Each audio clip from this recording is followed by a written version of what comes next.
एक बार की बात है, एक संत ठाकुर जी के बहुत बड़े भक्त थे। वह प्रेम भरे हृदय से पूरे दिन ठाकुर जी की सेवा में लगे रहते थे।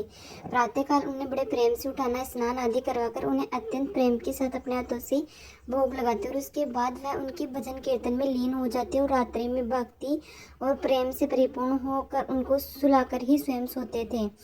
यह कार्य उनकी दिनचर्या बन गया था। ऐसा प्रतिदिन करते करते उनका समय कब व्यतीत हो जाता था, उन्हें स्वयं भी इस बात का ज्ञात नहीं। उन्होंने बिहारी जी की सेवा में ही स्वयं को लीन कर लिया था।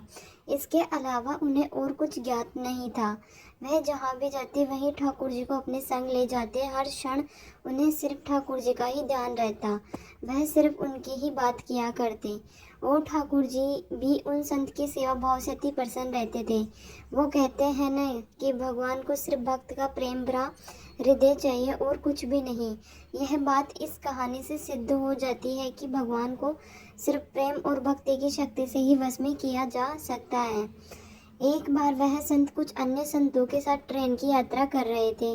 वह संत अपने साथ ठाकुर जी को भी अपनी यात्रा में साथ ले आए और अपनी साथ वाली सीट पर उन्हें विराजमान कर उनको प्रणाम किया। अब उन संत ने अन्य संतों के साथ मिलकर प्रभु की भक्ति में ओतप्रोत होकर प्रभु भजन और कीर्तन आरंभ कर दिया। भजन और कीर्तन की समाप्ति के पश्चात वह सभी संत प्रभु भक्ति की चर्चा में लीन हो गए और कब उनकी मंजिल आ गई उन्हें पता भी नहीं चला। सभी संत एक साथ ट्रेन से नीचे उतरकर स्टेशन से बाहर आ गए और आश्रम पहुंच गए। आश्रम में पहुंचकर जब उन संत का भोजन का समय हुआ तो उन संत ने सोचा कि ठाकुर जी के भी भोग का समय हो चुका है। बिना ठाकुर जी को भोग लगाए मैं भोजन कैसे ग्रहण कर सकता हूँ। और वह ठाकुर जी को भोग लगाने के लिए भोग की तैयारी करने लगे। किंतु यह क्या, जब वह संत भोग लगाने के लिए ठाकुर जी को अपने बक्से में से निकालने लगे तो ठाकुर जी तो वहां पर विराजमान ही नहीं थे। यह दृश्य देखकर संत को बहुत आघात लगा। वह अपने चारों तरफ ठाकुर जी को ढूंढने लगे किंतु ठाकुर जी नहीं मिले। वह संत निराश हो गए। अब उन्होंने अपनी व्यथा अन्य संतों से कही तो सभी संत मिलकर पूरे आश्रम में ठाकुर जी को ढूंढने लगे किंतु ठाकुर जी भी कहीं नहीं मिले। अब वह संत और ज्यादा निराश होने लगे। वह सोचने लगे कि बिना ठाकुर जी के मैं क्या करूँगा। यह बात सोचते सोचते उनके नेत्रों से अश्रु की धारा बहने लगी। यह देख अन्य संत उन सज्जन संत को समझाने लगे कि कोई बात नहीं, यदि आपके ठाकुर जी नहीं मिल रहे तो हम आपको दूसरे ठाकुर जी ला देंगे, किंतु आप अपना मन हल्का मत करिए। किंतु वह संत नहीं माने। वह लगातार रोए जा रहे थे। यही कह रहे थे कि मुझे तो अपने ही ठाकुर जी चाहिए जिनसे मैं रोज लाड लड़ाता था, उनके अलावा अन्य कोई नहीं चाहिए। उन्होंने अन्न और जल भी ग्रहण नहीं किया। ऐसा करते करते 4-5 घंटे बीत गए। इधर ठाकुर जी कहीं मिल नहीं रहे थे और उधर संत जी की तबीयत रो रो कर खराब होती जा रही थी।